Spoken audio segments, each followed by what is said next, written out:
تم سب کو خوش کرنا چاہتے ہو، کہیں تمہارا دوست تم سے ناراض نہ ہو جائے، تمہارے گھر والے، بیوی بچے، رشتہ دار، محلے والے۔ تم چاہتے ہو کہ ہر کوئی مجھ سے راضی ہو جائے، ہر کوئی مجھ سے خوش ہو جائے بس۔ لیکن کہیں بھی تمہارے دل میں یہ بات نہیں کہ میں نے اللہ کو راضی کرنا ہے۔ تم یہ سوچتے ہی نہیں کہ اللہ مجھ سے خوش ہے یا نہیں، اللہ مجھ سے راضی ہے یا ناراض ہے۔ اپنے آپ سے پوچھو کہ جن لوگوں کو میں خوش کر رہا ہوں، جنہیں راضی کرنے کے لیے میں دن رات کوشش کرتا ہوں، محنت کرتا ہوں کہ یہ سارے لوگ مجھ سے خوش ہو جائیں، ہر کوئی میرا نام لے، اور ان کو خوش کرنے کے لیے کبھی کبھی میں اللہ کو ناراض کر دیتا ہوں، تو کیا یہ لوگ اس دن میرے کام آئیں گے جب میرے پاس کوئی نہیں ہوگا، کوئی میرا ساتھ نہیں دے گا، صرف میرے اعمال میرے ساتھ ہوں گے، ہر کوئی دور ہو جائے گا، کتنا ہی قریبی رشتہ کیوں نہ ہو، میاں بیوی کا رشتہ کتنا قربت والا رشتہ ہے، کوئی کام نہیں آئے گا، اولاد کام نہیں آئے گی، ماں باپ کام نہیں آئیں گے، یہ رشتے ناتے، یہ تعلق کچھ بھی کام نہیں آئے گا۔ سوچو، اس وقت تم اکیلے ہوگے، تمہارے پاس اعمال ہوں گے۔ اللہ پوچھے گا، اے میرے بندے، تجھے میں نے زندگی دی تھی، تجھے جوانی دی تھی، کس کام میں جوانی خرچ کی، اپنی عمر کس کام میں لگائی، کیسے کام کرتا رہا، اس دن کے بارے میں سوچو، ایسے زندگی گزارو کہ جب اللہ کے سامنے پیشی ہو تو اللہ خوش ہو جائے، اللہ راضی ہو جائے۔ کوئی بھی عمل کرنے سے پہلے اپنے آپ سے سوال کیا کرو کہ میرے اس عمل کی وجہ سے اللہ راضی ہوگا یا ناراض ہوگا۔ ہم اتنے نادان ہیں کہ جب اللہ ہمیں خوشی دیتا ہے تو بھول جاتے ہیں، ہم سمجھتے ہیں کہ ہمارا کمال ہے، ہمارا کوئی کمال نہیں، ہم کیا ہیں؟ نہ مرضی سے آئے اور نہ مرضی سے جائیں گے، آتے ہوئے بھی محتاج اور جانے کے وقت بھی محتاج۔ ہر خوشی اور غم میں اللہ کو یاد رکھو۔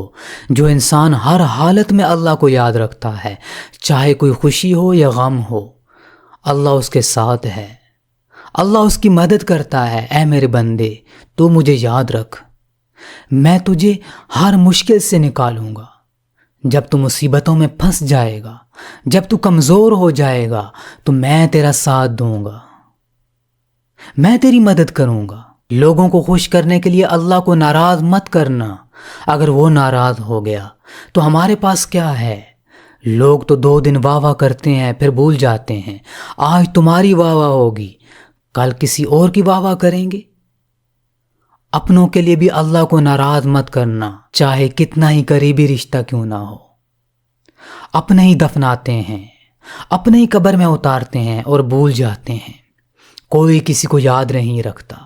اپنی قبر کی فکر کرو، اپنی آخرت کی فکر کرو، وہ دن جب ہم اکیلے ہوں گے، اعمال کے سوا کچھ نہیں ہوگا، تنہائی، قبر میں اتارا جائے گا، فرشتہ پوچھے گا کیا لائے ہو، اللہ کو راضی کیا تھا یا نہیں؟ اگر اللہ کو راضی کر کے آئے ہو تو قبر کھل جائے گی، قبر کشادہ ہو جائے گی، اللہ وہیں پہ جنت کے باغ دکھائے گا۔ اور اگر اللہ کو ناراض کیا تو قبر بہت زیادہ سخت ہوگی۔ قبر آخرت کی منزلوں میں سے پہلی منزل ہے۔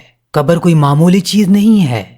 جب مردے کو دفنایا جاتا ہے، لوگ دفنا کے اپنے اپنے کام میں مشغول ہو جاتے ہیں، 2 دن دعائیں کرتے ہیں، بس اس مردے کا حساب شروع ہو جاتا ہے، اس کی آخرت شروع ہو گئی۔ آئے آخرت کی زندگی کتنی سخت ہوگی، اللہ پوچھے گا۔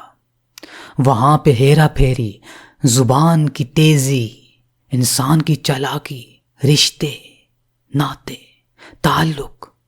دنیا میں تو ہم تعلق دکھا کے چھوٹ جاتے ہیں، کسی کام میں پھنسے اپنے تعلق استعمال کیے، وہاں پہ تو تعلق کام نہیں آئیں گے، نہ ہی رشتہ داریاں کام آئیں گی، نہ ہی قبیلہ کام آئے گا، نہ ہی خاندان کام آئے گا۔ اللہ پوچھے گا، بتا بندے کیا لے کر آیا ہے؟ غفلت کی زندگی مت گزارو، اللہ کو راضی کر کے جاؤ۔ اگر وہ راضی ہے تو دونوں جہان اچھے، اگر وہ ناراض ہو گیا تو کیا فائدہ؟ ہماری زندگی کا کیا فائدہ؟ اللہ نے ہمیں امتحان میں ڈالا ہے، ابھی ہمارا امتحان ہو رہا ہے۔ جو کچھ بھی عمل ہم کرتے ہیں وہ فرشتے لکھ رہے ہیں، اللہ دیکھ رہا ہے۔ قیامت کے دن سب کچھ سامنے آ جائے گا، اللہ سب کچھ سامنے لا دے گا۔ اے میرے بندے دیکھ، جو کچھ تو کرتا رہا ہے وہ تیرے سامنے ہے۔ کوشش کرو، ہم کوشش ہی کر سکتے ہیں، کوشش کرو کہ اللہ ناراض نہ ہو، اللہ کو خوش کر کے جاؤ۔ گناہ ہو جاتے ہیں، فوراً توبہ کرو، فوراً توبہ۔